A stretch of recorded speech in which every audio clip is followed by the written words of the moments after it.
Hello दोस्तों, नमस्कार। स्वागत है एक बार फिर आपके अपने YouTube channel official R V study पे। रीट 2022 के ऑनलाइन आवेदन 18 अप्रैल से लेकर 18 मई तक भरे जाएंगे।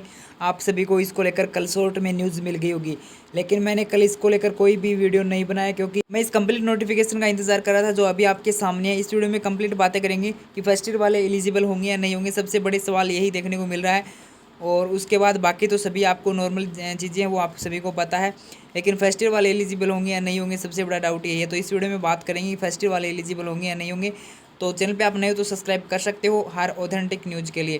पहले तो ऑनलाइन आवेदन 18 से लेकर 18 अप्रैल से लेकर 18 मई तक भरे जाएंगे, लेकिन मैं आपको कहूँगा कि आप लास्ट डेट 13 मई मान के चलना, क्योंकि 13 मई तक आपके चालान होंगे और बगैर चालान हुए आपका फॉर्म नहीं भरा जाएगा। आप सभी को पता है, देख सकते हो आपकी जो ऑनलाइन शुल्क जमा करवाने की लास्ट डेट है वो आपकी 13 मई रखी गई है। ठीक है, तो 13 मई से पहले पहले आप अपना फॉर्म है वो अप्लाई कर देना। प्रवेश पत्र है वो आपके 14-15 जुलाई यहाँ पे मेंशन की है, लेकिन जब आएंगे तब आपको बता दिया जाएगा। लेकिन यहाँ पे तो 14 जुलाई बताई गई है। उसके बाद एग्जाम डेट आप सभी को पता है कि 23 और 24 जुलाई को आपकी एग्जाम होगी, लेकिन 24 जुलाई को जो भी एग्जाम होगी वो उसमें तिथि में बदलाव किया जा सकता है। कुछ परीक्षा केंद्रों की विश्वसनीय परीक्षा केंद्र उपलब्धता की दृष्टिगत रखते हुए। ठीक है, उसके बाद रिपोर्टिंग वगैरह कब तक क्या करनी होगी ये कुछ ज़्यादा खास नहीं इसमें। और अब आपका ये सभी को पता होगा शुल्क वगैरह कितना आपका लगेगा। कैटेगरी वाइज कोई यहाँ पे छूट नहीं है, सभी कैटेगरी के आपके सेम फीस आपकी लगने वाली है। 550 रुपये आपके लेवल फर्स्ट के लगेंगे, सेम 550 रुपये आपके सेकंड लेवल के लगेंगे। और जिन्होंने 2021 में द्वितीय लेवल यानी सेकंड लेवल से आवेदन किया था उनका कोई शुल्क नहीं लगेगा। और दोनों स्तर से अगर आप आवेदन करना चाहते हो, जिन्होंने पहले कोई भी लेवल से आवेदन नहीं किया उनके 750 रुपये लगेंगे। और अगर आप दोनों लेवल से आवेदन करना चाहते हो और जिनमें प्रथम लेवल का आपने पूर्व में आवेदन किया है, या फिर अभी आप नया आवेदन करना चाहते हो लेकिन आपने द्वितीय लेवल का पूर्व में आवेदन अगर किया है, तो आपके 200 रुपये आपके लगने वाले हैं। ठीक है, ये आपको पता चल गया होगा।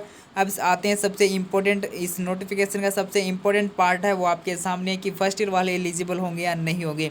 तो देखो यहाँ पे क्या लिखा गया है कि न्यूनतम 50% अंक के साथ आपकी उच्चतर माध्यमिक होनी चाहिए या फिर इसके समक्ष होने चाहिए। उसके बाद यहाँ पे प्रारंभिक शिक्षा शास्त्र दिवसीय डिप्लोमा आपके पास उसमें उत्तीर्ण हो या फिर इस कोर्स के अंतिम वर्ष में अध्ययनरत हो। देखो यहाँ पे लिखा गया है कि यहाँ पे आपके पास यानी जो BSTC है वो आपके पास होनी चाहिए, या तो उसमें आप कंप्लीट आपने BSTC कर ली या फिर आप उसकी सेकंड ईयर की कक्षा में अध्ययनरत होनी चाहिए। 1 साल का आपका रिजल्ट आपके पास होना चाहिए। इनका कहने का मतलब यही कि 1 साल आपने पास की हुई होनी चाहिए, सेकंड ईयर में आप अध्ययनरत होनी चाहिए। अगर आप सेकंड ईयर में अध्ययनरत हो तो आप एलिजिबल हो 100%। अगर आप सेकंड ईयर में भी नहीं हुए, अभी आप फर्स्ट ईयर में हो, तो आप एलिजिबल नहीं हो, आपको पात्रता नहीं मिलेगी, चाहे आप 150 में से 150 नंबर ही क्यों ना लेके आ जाओ। ठीक है, ये बात आपको समझ में आ गई होगी। 12वीं में 50% अंक आपके साथ यहाँ पे मेंशन किए गए हैं। अब बाकी इसमें 5 पॉइंट दे रखे हैं, इन 5 पॉइंट दे रखे हैं, इन सभी को आप रीड कर लेना। ठीक सेम पर में आपको यही बताया गया है कि सेकेंड ईयर में आप या तो अध्ययनरत होनी चाहिए अंतिम वर्ष में, या फिर आपने उत्तीर्ण कर लिया है वो 2 वर्षीय डिप्लोमा। ठीक है, बाकी इसमें फर्स्ट ईयर को लेकर यहाँ पे कहीं नहीं लिखा गया, नहीं फर्स्ट ईयर वाले एलिजिबल नहीं होंगे। चाहे आप एग्जाम दे सकते हो, लेकिन आप फर्स्ट ईयर वाले एलिजिबल नहीं होंगे, उनको पात्रता नहीं मिलेगी। अब बात करते हैं द्वितीय लेवल की। सेम कंडीशन द्वितीय लेवल में भी है, लेकिन यहाँ पे पॉइंट नंबर ए में ऐड किया गया कि स्नातक या फिर प्रारंभिक शिक्षा शास्त्र दिवसीय डिप्लोमा आपके पास है तो उत्तीर्ण किया हुआ होना चाहिए, या फिर आप उसके सेकंड अंतिम वर्ष के अंदर आप अध्ययनरत हो, यानी सेकंड ईयर के अंदर आप अध्ययनरत हो BSTC की, तो आप द्वितीय लेवल से आवेदन कर सकते हो। प्लस में आपके पास ग्रेजुएशन आप पे रखी गई है। अब उसके बाद 50% अंक के साथ आपके पास स्नातक यानी ग्रेजुएशन या फिर स्नातकोत्तर यानी BA ग्रेजुएशन या फिर पोस्ट ग्रेजुएशन में से आपके पास 50% अंक के साथ इन दोनों में से किसी एक में 50% अंक आपके होने चाहिए। B.Ed में आप या तो उत्तीर्ण कर ली हो आपने B.Ed, या फिर B.Ed के अंतिम वर्ष यानी जो भी आपकी B.Ed आपकी है, 4 वर्षीय B.Ed है तो भी आप अंतिम वर्ष में होनी चाहिए, 2 वर्षीय B.Ed है तो भी आप सेकंड ईयर के अंदर अध्ययनरत होनी चाहिए। यानी एक क्लास आपकी पास की भी होनी चाहिए फर्स्ट ईयर। 2 वर्षीय वालों को फर्स्ट ईयर पास की होनी चाहिए, और जो इंटीग्रेटेड कोर्स कर रहे हैं 4 वर्षीय BA B.Ed BSc B.Ed वो अंतिम वर्ष यानी फोर्थ ईयर में होने चाहिए। ठीक है, ये इस प्रकार आपको यहाँ पे सेकंड लेवल को लेकर यहाँ पे योग्यता रखी गई है। BLED वालों को भी लेकर यहाँ पे कुछ दिया गया है। BLED की मैं बात कर रहा हूँ, DLED की नहीं। तो ये आप पढ़ लेना, इससे 6 पॉइंट है। ये जो PDF है ये आपको टेलीग्राम पे मिल जाएगी। टेलीग्राम आपका ऑफिशियल आरवी स्टडी के नाम से मिल जाएगा, कर लेना सर्च, या फिर आपको लिंक मिल जाएगा डिस्क्रिप्शन में। अब मैं बात करता हूँ सिलेबस की। सिलेबस भी यहाँ पे थोड़ा सा दे रखा कि किस प्रकार से क्या आपका पेपर वगैरह रहेगा। तो फर्स्ट लेवल का जो सिलेबस रहेगा उसमें 5 भाग आएंगे। टोटल 150 नंबर का आपका पेपर होगा। 2.5 घंटे का आपको समय दिया जाएगा। पहले भाग जो आएगा उसमें आपकी बाल विकास एवं शिक्षण विधियाँ आएंगी। इसके आपके 30 क्वेश्चन आएंगे। टोटल सारे के सारे ऑब्जेक्टिव टाइप क्वेश्चन आएंगे और इसके 30 अंक आपके होंगे, यानी एक क्वेश्चन 1 नंबर का होगा। दूसरा भाग होगा वो आपके हिंदी के होंगे। उसमें भी आपकी लैंग्वेज है। यहाँ पे आपको इसमें जब फॉर्म आप भरोगे उसमें आपको लैंग्वेज बतानी पड़ेगी, फर्स्ट लैंग्वेज, सेकंड लैंग्वेज। इस लैंग्वेज को आपको कैसे फिल करना है, ये आपको कैसे करनी होगी, क्योंकि अगर आप इनको गलत करोगे पेपर में तो चाहे आपकी कितना भी अच्छी तैयारी हो, आपके रिजल्ट है ये इनको गड़बड़ कर सकती हैं। इनको आपको ध्यान से रखना है, ध्यान से भरना। अगर आपको नहीं पता तो 18 तारीख से आपके फॉर्म शुरू होंगे। 18 से पहले पहले आपको एक वीडियो मिल जाएगा, उस वीडियो को आप ध्यान से ज़रूर देख लेना, ताकि आपकी इन लैंग्वेज को लेकर सारा का सारा जो कन्फ्यूज़न है वो आपका दूर हो जाएगा। इसमें आप कोई गलती ना करो ताकि आपके रिजल्ट में कोई गड़बड़ ना हो। तो फर्स्ट लैंग्वेज है, इसमें हिंदी, अंग्रेजी, संस्कृत, उर्दू, सिंधी, पंजाबी, गुजराती, इनमें से कोई भी आप एक लैंग्वेज सेलेक्ट कर सकते हो। 30 क्वेश्चन रहेंगे, इसके भी 30 नंबर के। ठीक, थर्ड भाग जो होगा उसमें आपको सेकंड लैंग्वेज है वो फिल करनी होगी। जो फिल करोगे आप फॉर्म में वो आपको यहाँ पे सिलेक्ट करनी होगी। हिंदी, अंग्रेजी, संस्कृत, उर्दू, जो सेम लैंग्वेज फर्स्ट लैंग्वेज है वो सेकंड लैंग्वेज भी आप सेलेक्ट कर सकते हो।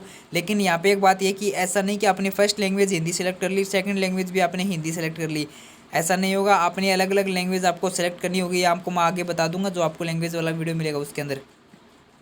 30 क्वेश्चन होंगे 30 नंबर के इस भाग में भी। और आपका एक भाग जो होगा अंतिम भाग, चौथा भाग होगा वो गणित का होगा। 30 क्वेश्चन होंगे, इसके भी 30 नंबर के। और पर्यावरण होगी वो 5वें भाग में, उसके भी 30 क्वेश्चन होंगे 30 नंबर के। ठीक है, ये आपका फर्स्ट लेवल का यहाँ पे कुछ दे रखा है, तो यहाँ पे आपको पता चल गया। प्रश्नों का इस तरह वो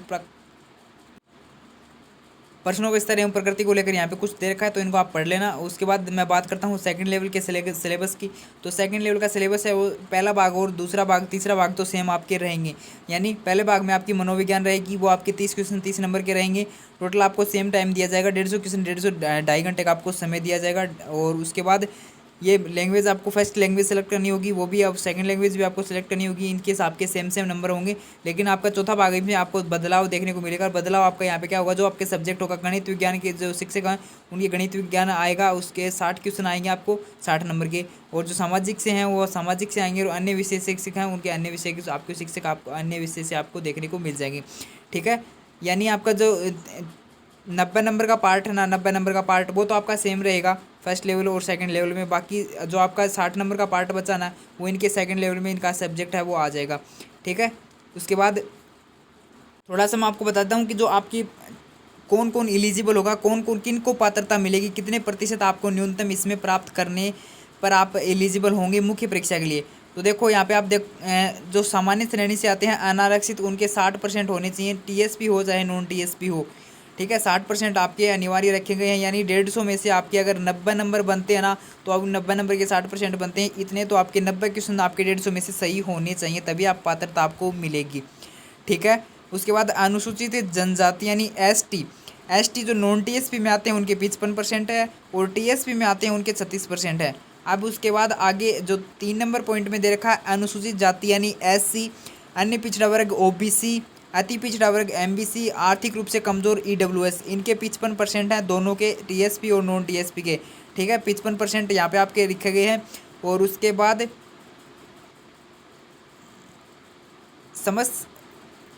जो विधवाएं, जो परित्यक्त महिलाएं हैं, भूतपूर्व सैनिक हैं, उनके 50% आपके रखे गए हैं। और दिव्यांग हैं उनके आपके नियमानुसार आपको यहाँ पे 40% आपके रखे गए हैं। शहरी जनजाति के हैं उनके 36% है। देखो ये जो आपके अनुसूचित जाति और अनुसूचित जनजाति इन दोनों में आपके अलग अलग है। देखो अनुसूचित जनजाति है उनका तो नॉन टीएसपी में तो 55% आपके होने चाहिए, और टीएसपी में आपके 36% होने चाहिए। उसके बाद एससी, ओबीसी, ईडब्ल्यूएस और एमबीसी के 55% हैं, इनको आप एक बार ध्यान से रख लेना। और जनरल के हैं इनके नॉन टीएसपी और टीएसपी में 60% आपके होने चाहिए। ठीक है, बाकी यहाँ पे भूतपूर्व सैनिक महिला जो विधवा महिलाएं हैं, जो तलाकशुदा महिलाएं उनके 50 हैं। और उसके बाद जो दिव्यांग हैं उनके 40 है, जो शहरी जनजाति है उनके आपके 36 यहाँ पे रखे गए हैं।